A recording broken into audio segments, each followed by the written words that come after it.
是一个算是比较害羞的人，那我就开始折气球，那折出兴趣来，认识了更多的朋友。I'm writing a paper on disrupted identity. Simply put, it's when an ordered and predictable life gets thrown into chaos through, quite frankly, anything. That spirit animal is definitely a bear. But a hibernating bear. Like a bear that's just lazy and just wants to chill and eat and play video games. Yeah, play video games.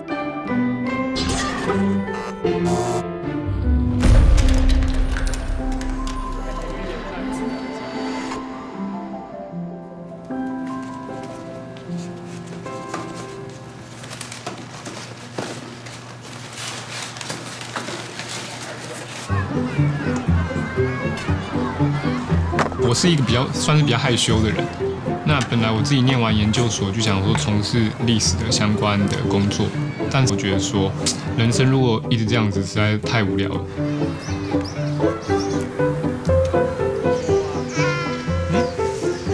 叉子样啊！啊，你想要什么武器？那我就开始折气球，那折出兴趣来，认识了更多的朋友。看得出来是什么武器吗？那后来因为做这一行，你接触了小朋友，你可能要带领他做活动，你可能要在台上表演，你可能要一次面对一大群人，这样一次一次下来以后，我发现这件事情没有那么讨厌，相反的还值得开心。开大！哇，所以你是专业折气球？对，我有在那个 LNS 的那个区域联赛折啊。有我看过，好像有看过，是不是季后赛吗？对，这个是都有先学过，还是现场想？现场选的。哇，这比较像巴龙的那个，这比较像巴龙的那个触手。谢谢。不会，真的假的？还有一个是谁？那我们要吗？等一下，拜拜。好，拜拜。有一个小弟弟就跟着妈妈过来，然后呢，他就跟我说，他想要点一个气球。那他跟我说，他想要李欣。然后他说，我有没有听错？小学的小男生想要英雄联盟的角色。于是我就跟他说，那我做李欣的拳霸造型给你，好不好？因为做了李欣以后，我觉得哇，自信心大增，决定要做更多的角色。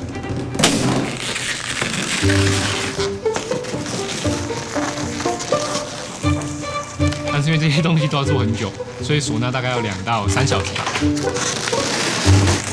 气球放气就是这样，的啊，那气球爆炸就咚一声，屌！但是我现在已经很少爆掉了，对，技巧变好了。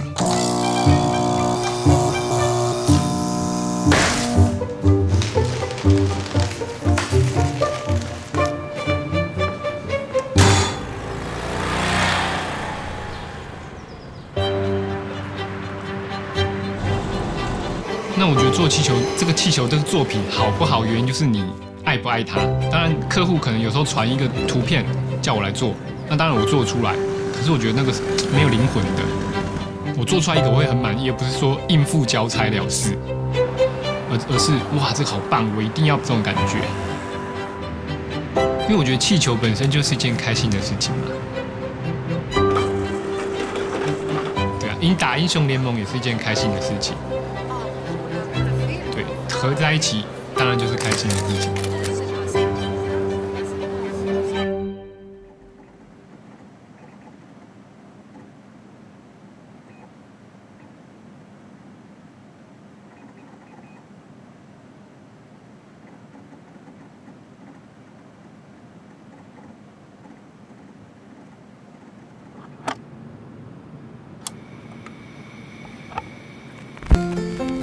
My name's Rodger. I'm a senior at a university up in the Pacific Northwest. I climb, I read, I play League of Legends. I do all sorts of things, but the things I do aren't who I am. So who am I? Well, we'll get to that. For me, League of Legends was like a PB for my own identity. So when I heard about a chance for players to share their stories, I knew I wanted to tell mine.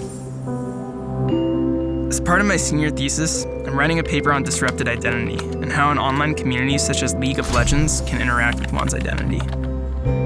Disrupted identity is it's like if everyone's a ball of clay, then the disruptions are like the bumps and depressions that mold us different from other clay balls. Simply put, it's when an ordered and predictable life gets thrown into chaos through, quite frankly, anything. On a micro scale, we can talk about that mid laner who DC'd, throwing your game. That's a disruption in the game itself. The disruption I'm looking for lies within the lives and the identity of others. I recorded audio with people to see if League had an impact. My thesis is about their answers, but it's kind of about me. I did dozens of interviews and heard all sorts of stories. I started almost all of them the same way.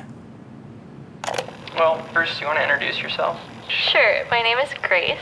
I'm 5'2.5", 2.5 inches, yes. I have dark brown eyes and dark brown hair. Almost everyone starts off talking about what they are. So, if I describe myself that way... You're wearing a plaid shirt. I'm white. You have, short, blondish hair. Reddish brown hair. You're very, color matching today. I'd like to say I'm funny too, but who knows?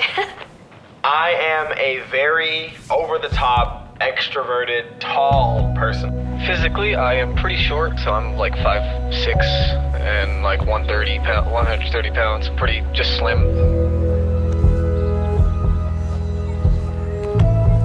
Using these normative shorthands, I'm white, I'm straight, I'm funny, can make us more susceptible to disruptions because we don't anticipate something chaotic happening. It's like when you're a support main, you identify as support, you expect to pretty much always get support. But then new champs throws you into mid. When I'm listening to their stories, I'm also making sense of them. Metaphors help me understand what I'm hearing. They help me shape it into part of my own thesis. Once we go beyond the basics, the physical stuff, they share more about the deeper parts of their identity, even revealing the disruptions helping shape it. I spoke with Grace. Being a girl online comes with certain disruptions. Although, I'm comfortable with, revealing my pictures online or, saying I'm a girl, if I say, I'm a girl every time, I might attract, attention that I don't want. Being a girl has an impact on how other gamers identify Grace, how Grace identifies herself, and even behaves. To say that these disruptions, the things that make us feel different, don't impact our identity is naive. Yeah, I have a visual disability. It's not your typical visual disability. I have double vision. When Aaron was 12 years old, he was diagnosed with brain cancer on his optic nerve. I am 26 now. 26? Yeah, I've lived over half my life with double vision. I mean, it's who I am. I'll never not see double, and I'm okay with that. As the people I interview become more comfortable, we talk more about how League impacts their identities, like how they can be themselves without feeling disrupted. Do you think that being a girl matters when you're playing League of Legends? No, I don't think so. Because gender, really doesn't matter. It's just, your ability to do well. That's not, a gender-specific thing. And I feel like people, forget about who they are, physically, and just, they become their character in game.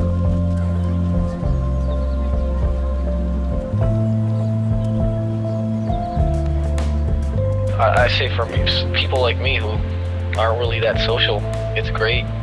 Some of these people that have never met me probably could tell you more about me than the people that are seeing me face to face every day of my life. I wonder sometimes what it means that my friends online know so much more about me than my own family. As I listen to these interviews, I stumble across my talk with Sky. I'd hoped he would talk about his own disrupted identity, but we ended up talking about champion fanfiction instead. It was really the voice that made me feel that he might be a homosexual. I have a quick question for you. Do I sound gay? No, you don't sound gay. You sound like somebody who has a pantry, who has gravy with their Thanksgiving dinner. You sound very white, and that's okay, but not gay. Yeah, okay, but I am gay, and... Are you? Oh, by the way, I'm gay. Yeah. Hey!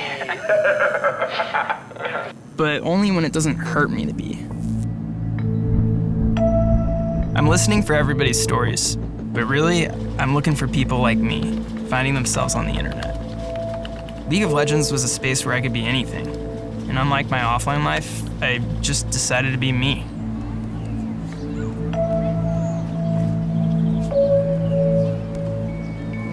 Some stories will have happy endings, right? I'm an open book. I have nothing to hide because I feel like my story in general is a really good story because, I mean, like I was 12 years old and I beat cancer. I told you it changed who I was. I was a jerk. I was a bully and started being too giant softy. I really enjoy making sure people are happy. Words are really difficult right now. I'm sorry. The massive disruption of the cancer on Aaron's identity changed him in a meaningful way, changed how he saw the world. When it comes to my own disrupted identity, I'm learning more even as I'm listening to the other stories. And it's hard. So, I'm gay, like I said. Most people that know me know. Everyone online knows. But my parents don't know. Oh, man. You look really worried about that. I'm pretty worried about it. Are you getting emotional? I'm always emotional. Yeah. Through these interviews, this journey, I've come to realize I need to find a way to mediate my own disruptions. No matter what, you should know, League of Legends community, me, everyone, all these gamers, we have your back. That's who we are, you know? It's really comforting. Genuinely.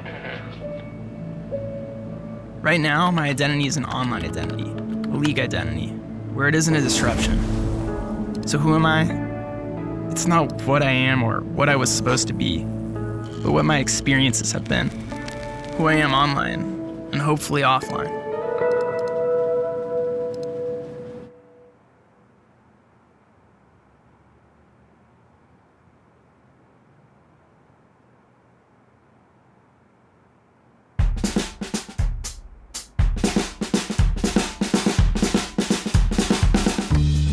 The thing about Matt is that The best part about Matt is, like, I don't know how to explain it. I guess we're best friends. I'd consider Matt a best friend, Like, literally best friends. Matt's spirit animal is definitely a bear. but a hibernating bear. Not like an active bear. A Like koala bear. That's what it is. I think a panda bear would be more fit because it's bigger. That's true. Yeah, let's do panda bear. Like a bear that's just lazy and just wants to chill and eat and Play video games. yeah, play video games. He's had the same computer for like, I don't know, 200 years. It would overheat and then just give up. No, it would make like a weird, creepy noise. You remember? Yeah. And then it'd kill. It got worse and worse to a point where he was like, when a team fight happened, his FPS would go to like 2. Be like, oh boy, here comes the slideshow. He'd be like, all right, I'm gonna do the combo. And he would say, like, I'm gonna do the combo like I can actually see what's going on. So he'd be like, WQR. Did I hit it? Did I hit it? Did I hit it?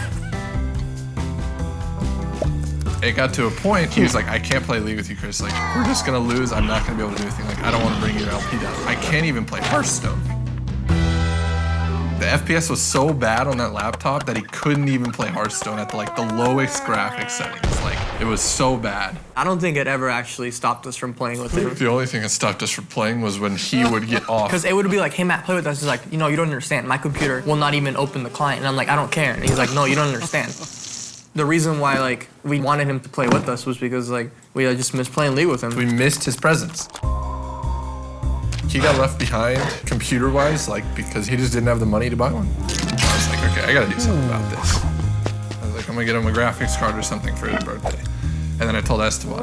And Esteban was like, well, why don't we just all do that? Why don't we just get him the whole thing? Like, why don't we just ask everybody to pitch in and just get him the whole computer? Esteban brought all the parts to my house. I built it. And then the next day they were like, we're gonna come by at this time, make sure it's ready. Matt's birthday. The day of his birthday, the computer was at Mason's house. So that day was kind of a mess, because of course we were with Matt the entire time. So we had to figure out how are we going to get away from Matt to drive to his house to set up the computer and then meet him at the restaurant. The hard part was getting him away. Yeah, and we're like, oh yeah, we're gonna go pick up Mason. Matt was like, what, can I come with you? I was like, no, you need to go get the table. We picked up Mason, got the computer, and drove to Matt's house. And the entire time he was like, you know, where are you guys? What's going on? Bro, where you at? Where are you? I told them that Mason was in a ranked game. So we were like, oh, we have to wait for Mason to finish his game. We had to completely set up the entire computer. Like, it needed to be ready to go. So we had to set everything up. We were like, okay, we gotta go. After the restaurant, we all went back to his house. And like he got in my car and everybody's like, okay, we'll see you at Matt's house. We'll see you at Matt's house. And he's just like, why is everybody coming? We got there at the same time. He pulls out his phone and Matt's like, why are you filming this? And then we're like, just go in there. And we like open the door and like kind of shove him in. Shove him in, get in there.